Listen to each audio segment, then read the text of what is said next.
Episode ನ starting ಅಲ್ಲಿ ಒಂದು ನಂಬೋದಿರಿಯ ಮನೆ ತೋರಿಸುತ್ತಾರೆ. ತನ್ನ ಮಗಳಾದಂತಹ ಸಾವಿತ್ರಿಗೋಸ್ಕರ ಅವಳ ಅಪ್ಪ ಒಂದು ಒಳ್ಳೆ ಅಲೈನ್ಸ್ ನ ಹುಡುಕುತ್ತಿರುತ್ತಾರೆ. ಸತ್ತು ಹೋದಂತಹ ತನ್ನ ಮೊದಲ ಹೆಂಡತಿಯ ಮಗಳಾಗಿರುತ್ತಾಳೆ ನಮ್ಮ ಸಾವಿತ್ರಿ. ಸ್ಟೆಪ್ ಮದರ್ ತುಂಬಾ ಕ್ರೂರಿಯಾಗಿರ್ತಾಳೆ. 21 ವಯಸ್ಸಾದಂತಹ ಸಾವಿತ್ರಿಯನ್ನ ಆದಷ್ಟು ಬೇಗ ಮದ್ವೆ ಮಾಡಿ ಕಳುಹಿಸೋದಕ್ಕೆ ಬೇರೆ ಒಂದು ಕಾರಣ ಇರುತ್ತೆ. ಸಾವಿತ್ರಿ ಗರ್ಭಿಣಿಯಾಗಿರುತ್ತಾಳೆ. ಊರ ಜನರಿಗೆ ಇಲ್ಲಿ ತನಕ ಇದು ಗೊತ್ತಾಗಿರೋದಿಲ್ಲ. ಪಾಪ ಸಾವಿತ್ರಿನ ಪ್ರೀತಿ ಹೆಸರಲ್ಲಿ ಯಾರೋ ಮೋಸ ಮಾಡಿರುತ್ತಾರೆ. ಈ ಕಾರ್ಯ ಪಬ್ಲಿಕ್ ಆಗುವ ಮೊದಲೇ ಬೇರೆ ಯಾರಾದರ ತಲೆ ಮೇಲೆ ಕಟ್ಟಿ ಹಾಕೋದಕ್ಕೆ ಪ್ಲಾನ್ ರೆಡಿ ಮಾಡಿರ್ತಾರೆ. ಪಾಪ ಅಪ್ಪನಿಗೆ ತುಂಬಾ ಟೆನ್ಷನ್ ಆಗ್ತಿರುತ್ತೆ. 40 ವಯಸ್ಸಾದಂತಹ ಒಂದು ವ್ಯಕ್ತಿಯ ಅಲೈನ್ಸ್ ಬಂದಿದ್ದನ್ನ ತಿಳಿದು ಅಪ್ಪನಿಗೆ ತುಂಬಾ ಬೇಜಾರಾಗ್ತಿರುತ್ತೆ. ಆದರೆ ಏನ್ ಮಾಡೋದು, ಹೇಗಾದ್ರೂ ಆದಷ್ಟು ಬೇಗ ಮದುವೆ ಮಾಡಿ ಕಳಿಸಬೇಕಲ್ವಾ. ರೂಮ್ ಅಲ್ಲಿ ಹತ್ತು ಸುಸ್ತಾದಂತಹ ಸಾವಿತ್ರಿಯ ಪಕ್ಕ ಅಪ್ಪ ಬಂದು, ನಾಡಿದ್ದು ನಿನ್ನ ನೋಡೋದಕ್ಕೆ ಒಂದು ಹುಡುಗ ಬರ್ತಿದ್ದಾನೆ ಅಂತ ಹೇಳಿ ಅವರಲ್ಲಿಂದ ಹೋಗ್ತಾರೆ. ಸಾವಿತ್ರಿನ ಮದುವೆ ಆಗೋದಕ್ಕೆ ನಮ್ಮ ನಾಗೇಂದ್ರನ್ ಬರ್ತಿರೋದು. ಹೊಸ ಹೆಸರಿಂದ ಈ ಊರಿಗೆ ಬಂದಿದ್ದಾನೆ. ಮದುವೆ ಆದ ತಕ್ಷಣ ಚಿನ್ನಾಭರಣ ಸಿಗುತ್ತೆ ಅಂತ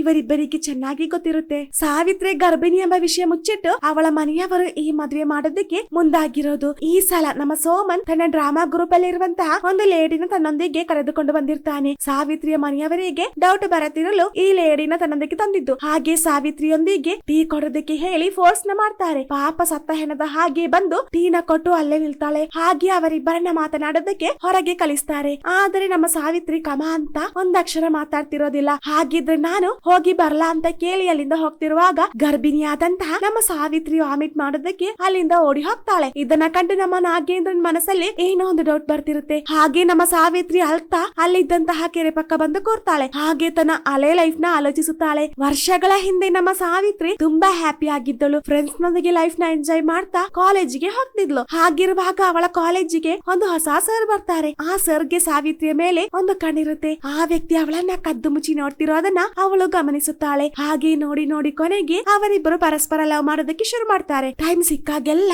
ಅವರಿಬ್ಬರು ಮೀಟ್ ಮಾಡ್ತಿದ್ರು. ಹಾಗಿರುವಾಗ ಒಂದು ದಿನ ನಮ್ಮ ಸಾವಿತ್ರಿ ಅವನೊಂದಿಗೆ ಲಾಡ್ಜ್ಗೆ ಹೋಗ್ತಾಳೆ. ಹಾಗೆ ಅವರಿಬ್ಬರು ಶಾರೀರಿಕ ಸಂಬಂಧದಲ್ಲಿ ಹೊಂದಾಗ್ತಾರೆ. ಹಾಗೆ ದಿನಗಳು ಕಳೆದೋಗುತ್ತೆ. ಹಾಗಿರುವಾಗ ಒಂದು ದಿನ ಈ ಮಂತ್ ಪೀರಿಯಡ್ಸ್ ಆಗಿಲ್ಲ ಎಂಬ ವಿಷಯ ಅವಳಿಗೆ ಗೊತ್ತಾಗುತ್ತೆ. ಹಾಗೆ ನೇರವಾಗಿ ಇದರ ಕುರಿತು ಸರ್ ನೊಂದಿಗೆ ಹೇಳಿದಾಗ ಒಂದು ಸೊಲ್ಯೂಷನ್ ನ ಹುಡುಕುತ್ತೇನೆಂದು ಆ ವ್ಯಕ್ತಿ ಇವಳೊಂದಿಗೆ ಹೇಳ್ತಾನೆ. ಹಾಗೆ ಮಾರನೇ ದಿನ ನಮ್ಮ ಸಾವಿತ್ರಿ ಕಾಲೇಜ್ಗೆ ಬಂದಾಗ ಆ ವ್ಯಕ್ತಿ ಕಾಲೇಜ್ಗೆ ಬಂದಿರೋದಿಲ್ಲ. ಆ ವ್ಯಕ್ತಿ ಅಲ್ಲಿಂದ ಎಸ್ಕೇಪ್ ಆಗಿರುತ್ತಾನೆ. ಅವರ ಬದಲಾಗಿ ಬೇರೆ ಸರ್ ಅವರ ಕಾಲೇಜ್ಗೆ ಬರ್ತಾರೆ. ಆ ವ್ಯಕ್ತಿ ತನ್ನ ಚೀಟ್ ಮಾಡಿದ್ದೆಂಬ ವಿಷಯ ನಮ್ಮ ಸಾವಿತ್ರಿಗೆ ಗೊತ್ತಾಗುತ್ತೆ. ಹಾಗೆ ಸಿಂಕಟಾಗಿ ನಮ್ಮ ಪೊಲೀಸಪ್ಪ ನೇರವಾಗಿ ನಾಗೇಂದ್ರನ ಅನ್ವೇಷಿಸುತ್ತಾ ಕಾಸರಗೋಡ್ಗೆ ಬರ್ತಾನೆ. ಹಾಗೆ ಅವರಿಬ್ಬರ ಮದುವೆ ಮಾಡಿದಂತಹ ರಿಜಿಸ್ಟರ್ ನ ನೋಡ್ತಾನೆ. ಹಾಗೆ ಅಲ್ಲಿದ್ದಂತಹ ಜನರೊಂದಿಗೆ ಕೇಳಿದಾಗ ಬಶೀರ್ ನ ಕುರಿತು ಹೇಳ್ತಾರೆ. ಹಾಗೆ ನೇರವಾಗಿ ಅವನ ಹತ್ತಿರ ಬಂದು ಬಶೀರ್ ನ ನೈಸಾಗಿ ತಕೊಳ್ತಾರೆ. ಮೊದಲು ಕೇಳಿದಾಗ ಬಶೀರ್ ಅವನೊಂದಿಗೆ ನಡೆದಂತಹ ಕಾರ್ಯ ಹೇಳ್ತಿರೋದಿಲ್ಲ. ಎರಡು ಸಿಕ್ಕಾಗ ನಿಜ ಹೇಳೋದಕ್ಕೆ ಶುರು ಮಾಡ್ತಾನೆ. ಹಾಗೆ ಸಿಂಕಟಾಗಿ ನಮ್ಮ ನಾಗೇಂದ್ರನ್ ಮತ್ತೆ ಸಾವಿತ್ರಿಯ ಮದುವೆ ಸಮಾರಂಭ ತೋರಿಸುತ್ತಾರೆ. ಮದುವೆ ಆದ ನಂತರ ಅವರಿಬ್ಬರು ಅದೇ ಮನೆಯಲ್ಲಿ ಸ್ಟೇ ಆಗ್ತಾರೆ. ನಾಗೇಂದ್ರನ ಮನೆ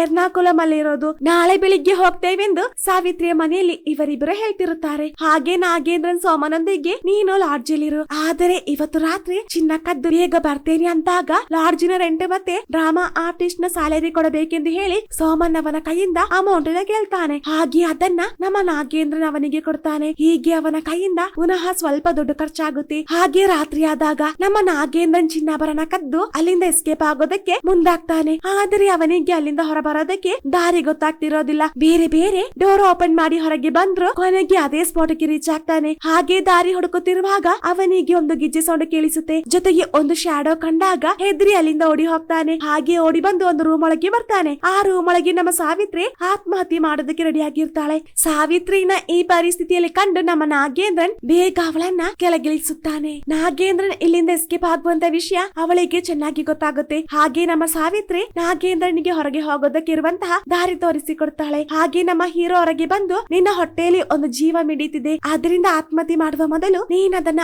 ಆಲೋಚಿಸು ಅಂತ ಹೇಳಿ ಅವನಲ್ಲಿಂದ ಕದ್ದಂತಹ ಗೋಲ್ಡ್ ಇಂದ ಸ್ವಲ್ಪ ಅವಳಿಗೆ ಕೊಡ್ತಾನೆ. ನಿನ್ನ ಅಪ್ಪ ನನಗೆ ಕೊಟ್ಟಂತಹ ಗೋಲ್ಡ್ ಇಂದ ಅರ್ಧ ನೀನು ತಗೋ, ಇನ್ನ ಅರ್ಧ ನನಗೆ ಬೇಕು. ನಿನಗೆ ಇಲ್ಲಿಂದ ಎಸ್ಕೇಪ್ ಆಗಬೇಕಿದ್ದರೆ ಬೇಗ ಇಲ್ಲಿಂದ ಹೋಗು ಅಂತ ಸಾವಿತ್ರಿಯೊಂದಿಗೆ ಹೇಳಿ ನಮ್ಮ ನಾಗೇಂದ್ರನ್ ನೇರವಾಗಿ ಲಾಡ್ಜ್ಗೆ ಬರ್ತಾನೆ. ಹಾಗೆ ಬೇಗ ಸೋಮನ ಕರೆದು ಅವರಿಬ್ಬರು ಆ ಓನರ್ ನ ಕಣ್ಣಿಗೆ ಬೀಳದೆ ರೂಮ್ ನ ರೆಂಟ್ ಸಹ ಕೊಡದೆ ಅಲ್ಲಿಂದ ಎಸ್ಕೇಪ್ ಆಗ್ತಾರೆ. ಹಾಗೆ ಇದನ್ನ ತೋರಿಸಿ ಈ ಎಪಿಸೋಡ್ ಎಂಡ್ ಆಗುತ್ತೆ. ಹಾಗೆ ನಿಮಗೆ ನನ್ನ ವಿಡಿಯೋ ಇಷ್ಟವಾದಲ್ಲಿ ಪ್ಲೀಸ್ ಲೈಕ್ ಮಾಡಿ, ಶೇರ್ ಮಾಡಿ, ಸಬ್ಸ್ಕ್ರೈಬ್ ಮಾಡಿ, ಜೊತೆಗೆ ಪಕ್ಕದಲ್ಲಿರುವಂತಹ ಬೆಲ್ ಐಕಾನ್ ಪ್ರೆಸ್ ಮಾಡಿ. Thank you.